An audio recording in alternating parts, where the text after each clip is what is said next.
Hi guys! Year-end party na nga pala ngayon nila Kuya Kengken. Tara, samahan natin siya. Siyempre, unang-una yung first of all, ito na nga pala, nasasyaso ko na siya. Tapos, ang ganda-ganda ng sapatos niya. Bili nga pala to ni Piking, tsaka ni Mama Lin. Thank you so much po. Lagi may pamaskong sapatos si Kuya Kengken. Ang pogi niya oh. At maya-maya nga, hinatid na rin kami ni Daddy. Pero bumili muna kami ng pizza dito sa may Gedli. At maya-maya nga, nakarating na kami dito sa school nila Kuya Kengken. Tapos, kinukuha niya yung bit-bit ni Daddy, pero ayaw na ibigay. Tapos, nagulat ako guys, kasi pizza party pala napuntahan namin. At ilang saglit lang nagsimula na agad ang start ng programa at maya maya may dumating pang isang pizza. Grabe, ang saya-saya talaga.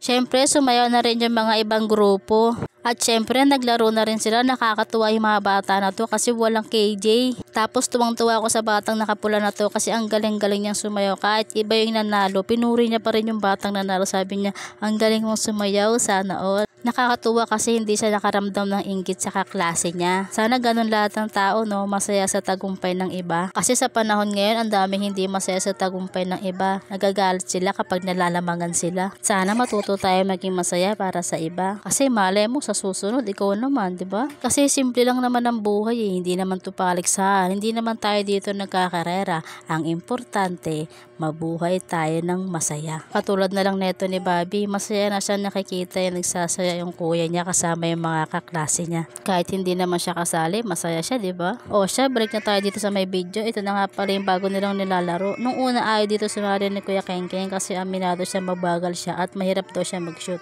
Pero syempre, junior ko siya. Sabi ko, kuya, kayang-kaya mo yan. Try mo lang. Syempre, paano may matututunan kung hindi mo susubukan? Paano ka magiging magaling kung hindi mo aaralin? Dapat lagi mo rin tatanggapin yung pagkatalo mo dahil hindi laging panalo. Pero ang mahalaga, sinubukan mo.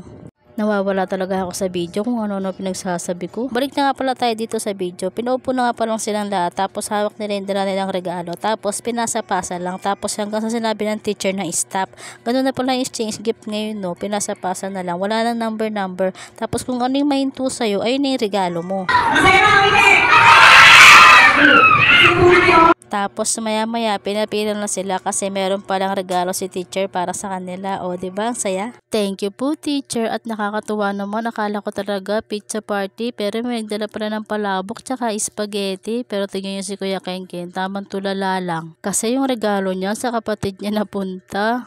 Pero dahil mabait siya at binigay niya sa kapatid niya, binilhan na rin natin siya ng para sa kanya at eto yun. Eto daw yung gusto niya kasi may laser na madali pa daw ikesa. Tapos ayun naman yung maliit, ang saya-saya, naglalakad na mag-isa. Paano ba naman, may laruan na siya. Alam niyo ba, simula nung binuksan niyan, yakap-yakap niya na yun hanggang pag-uwi namin. Tapos yung pagdating namin sa bahay, sinubukan agad namin siya para naman mas masaya si Bobby Kayla. Kaso nga lang, hindi pala siya gumagana. Umiikot lang pala siya kapag nakasaksak sa charger. Pero buti na lang hindi siya nakita ni Bobby Kayla na gumagana kaya okay lang kahit sira siya kasi nilalaro lang siya ni Bobby Kayla. At eto nga pala yung mga kuha ko sa kanila kanina. Hindi ko na kasi masyado na videoan dahil mapupuno agad yung cellphone ko. Nagbigay din pala kami ng simpleng regalo sa mga teacher ni Kuya Kengken pero hindi ko na binidyoan kasi baka sabihin yung sip-sip naman yan. Gusto ko rin kasi matuto si Ken na magbigay ng gift bilang pasasalamat sa pangalawa nilang magulang. O siya, hanggang dito na lang. Maraming salamat po sa panonood. Advance Merry Christmas and Happy New Year everyone.